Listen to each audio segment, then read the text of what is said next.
We're back with a little more in-depth study or look at how our retirement is really playing out. Since this thing came about called retirement in 1935 or thereabouts, it was right after the Great Depression. It was right after the market crash. It was during the time when people were really unsure about the future and what was going on with World War II. The government was passing a lot of different banking legislation. They were passing income tax reform, and they also were passing the Social Security Act along with Medicare. And what they were trying to do is sell the people in this country on the idea of all these changes, because a lot of this happening that was going on here was really about the government takeover of our private systems. And so in order to do that, they had to put a carrot out there called retirement. Up until then, there was no retirement. It was a work until you die, keep going, take care of the family, take care of your job, take care of the farm, take care of the kids. And it was more of a lot of people, families stayed together and lived together because it took a group effort to make all this happen. And the younger people took care of the older people when they couldn't work. But so where we got to was the government put this carrot out there that says, we're going to let you retire, and we're going to do so by Social Security. Well, Social Security was designed to begin at age 65. Well, the mortality rate, or when people were scheduled to die in 1935, was at age 62. So in theory, the government was planning on providing you with money that they were going to take away from you for 30, 40, 50 years at age 65. But in reality, the mortality rate was age 62, so you really weren't going to get your money. You were going to give that money to the government out of your paycheck for all those years, and you were supposed to die at 62, and then the government would not have to pay you your benefits at age 65. That was never discussed. Most people didn't go back and check the mortality tables. Probably people didn't even realize what mortality tables were at that point in time. So what we want to look at is retirement a reality? Can we really do this based on what they set up and what they put together and sold us on in 1935? So Social Security, again, was established in 1935, and it was supposed to be a way that you could stop working at age 65 if you were still alive and enjoy the fruits of your labor. Well, as we all know today, there is no way anyone can really live off of Social Security. If you do, you are living in a poverty position. So what happened is in the 50s, 60s, 70s, when people went to work for a corporation, they normally had a worry-free retirement set up for them if they stayed with that company until retirement. That was called a defined benefit plan. That meant that benefits were stated for you in the future, that if you did this much work for these many years and you were tenured for a period of time, this money would be made available to you at your retirement, and then you would have that forever. What we got into with that is there was very bad accounting. There was bad investments.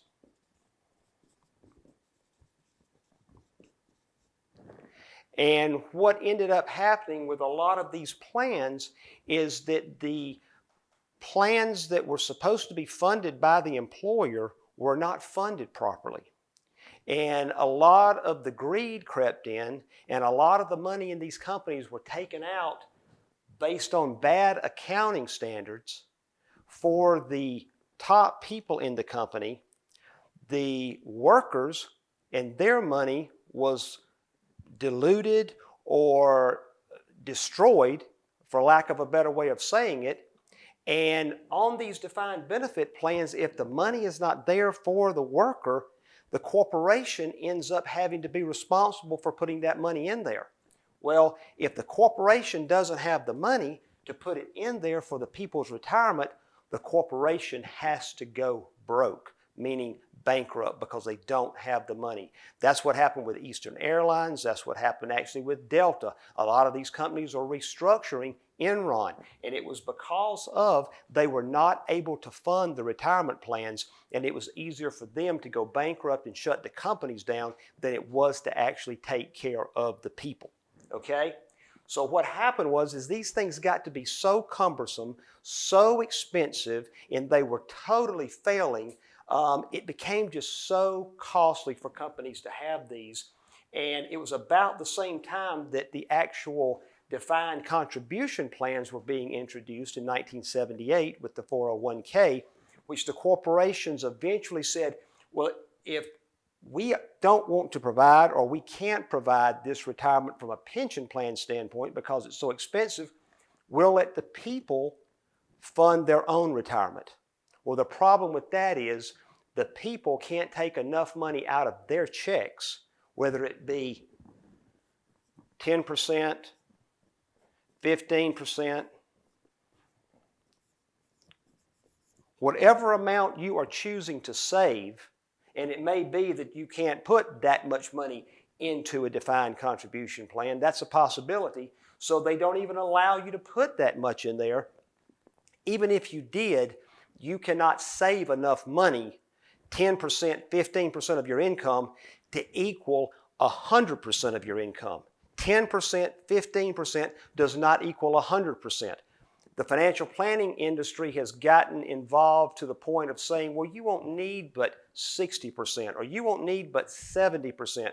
That is a bunch of baloney, because there is no way that with inflation at 3% and you putting back 10%, and the market and the risk and the taxes that you're having to deal with over that 30, 40 years that you're saving this money, you're not going to have 10% doing what 100% was going to be able to do.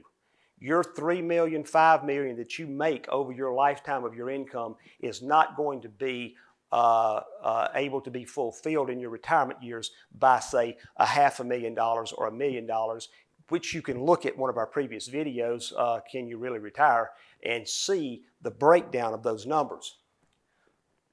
The solution for this has got to be, you got to look for truth. You've got to look for truth in what you're really doing, because you're not being told the truth. Whether you're still with a company, an older company that has a defined benefit plan, or you've got a defined contribution plan where you're putting money into it, or maybe you've got a combination of the two.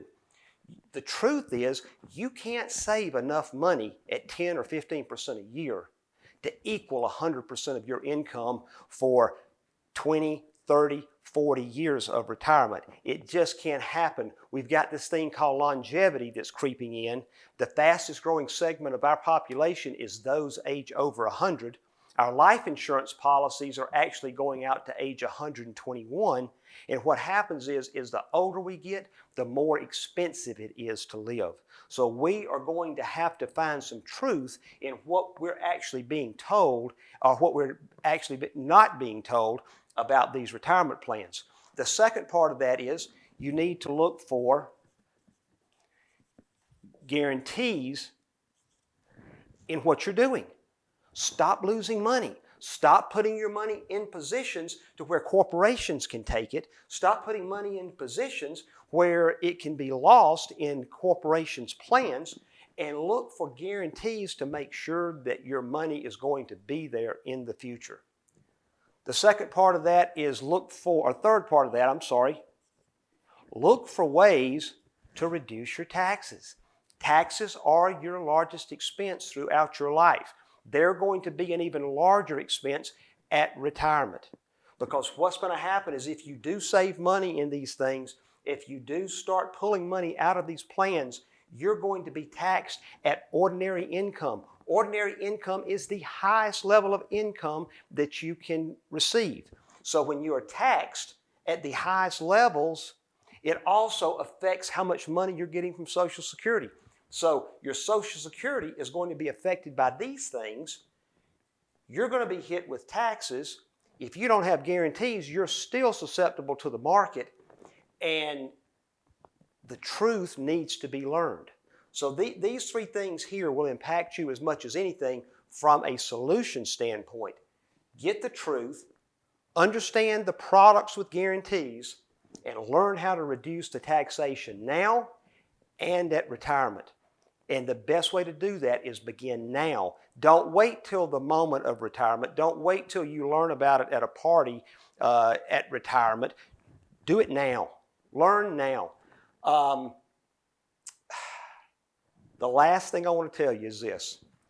Even though we've got these things going, and even though you've been taught to go to school, get a degree, and go to work for somebody, the one thing that you really need to get into your head and into your life is a thing called entrepreneurship. To really supplement these things, to make your life really cruise and to have a good retirement, find something you enjoy doing. Find something that provides service, that provides help, that provides a product even to the community, and learn how to provide that and create a small business, create a service that you can use to subsidize or even add to your life in helping others. Entrepreneurship is the key. It's freedom, it's opportunity, it's abundance, and you need to try to learn about entrepreneurship, which we will go into in another video, but I feel like that is going to be the key because you're so limited by the government and by your employer in these employer-based plans that you need to have something on your own that you're doing that you have control over, and you have the ability to expand into whatever you want it to become and do as much of it as you need the money for it to produce. Thank you so much. We look forward to hearing from you. We hear calls from people all the time. We want to talk with you about these things, maybe explain in a more detailed way how you can deal with some of these issues. My name is Doug at Maximum Wealth. That's what we want you to have, is maximum wealth. Don't set goals with your money. Let's see what's the most your money can do, and that's allowing you to have maximum wealth. Thanks. Have a great evening.